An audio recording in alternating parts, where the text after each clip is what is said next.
नमस्कार दोस्तों, आज के हमारे इस वीडियो में हम आपके लिए रवि प्रदोष व्रत की कहानी लेकर आए हैं। एक समय की बात है, किसी गांव में एक बहुत गरीब ब्राह्मण निवास करते थे।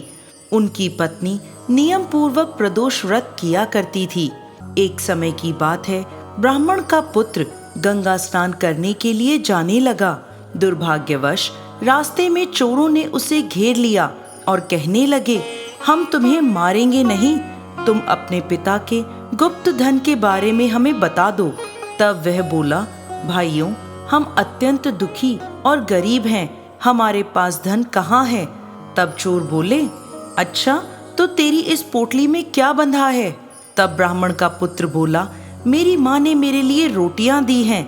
ये सुनकर चोरों ने अपने साथियों से कहा, ये बहुत ही गरीब मनुष्य है, चलो हम किसी और को लूटेंगे। ऐसा कहकर चोरों ने उस ब्राह्मण के पुत्र को जाने दिया।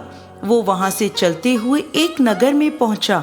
नगर के पास एक बरगद का बड़ा सा पेड़ था। वो ब्राह्मण पुत्र उसी बरगद के वृक्ष की छाया में सो गया।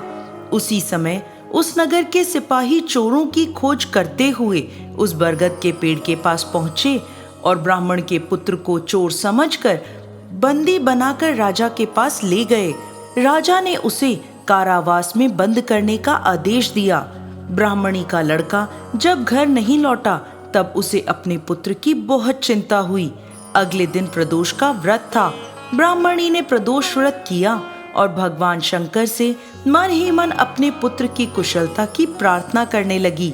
भगवान शंकर ने उस ब्राह्मणी की प्रार्थना स्वीकार कर ली।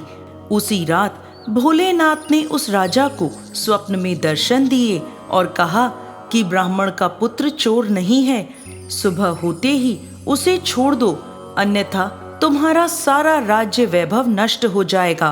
प्रातःकाल राजा ने भोलेनाथ की आज्ञा अनुसार उस ब्राह्मण पुत्र को कारावास से मुक्त कर दिया। ब्राह्मण पुत्र ने अपनी सारी कहानी राजा को सुना दी। सारा वृत्तांत सुनकर राजा ने अपने सिपाहियों को उस ब्राह्मण पुत्र के माता पिता को राज दरबार में लाने के लिए भेजा। ब्राह्मण और ब्राह्मणी बहुत डर गए। राजा ने उन्हें डरा हुआ देखकर कहा, आप भयभीत ना हो, आपका बालक निर्दोष है। राजा ने ब्राह्मण को 5 गांव दान में दे दिए, जिससे वो सुख पूर्वक अपना जीवन व्यतीत कर सका। भोलेनाथ की कृपा से ब्राह्मण परिवार आनंद से रहने लगा। जो मनुष्य रवि प्रदोष व्रत को करते हैं वह सुख पूर्वक और निरोगी होकर अपना पूर्ण जीवन व्यतीत करते हैं तथा उनके जीवन में खुशहाली आती है।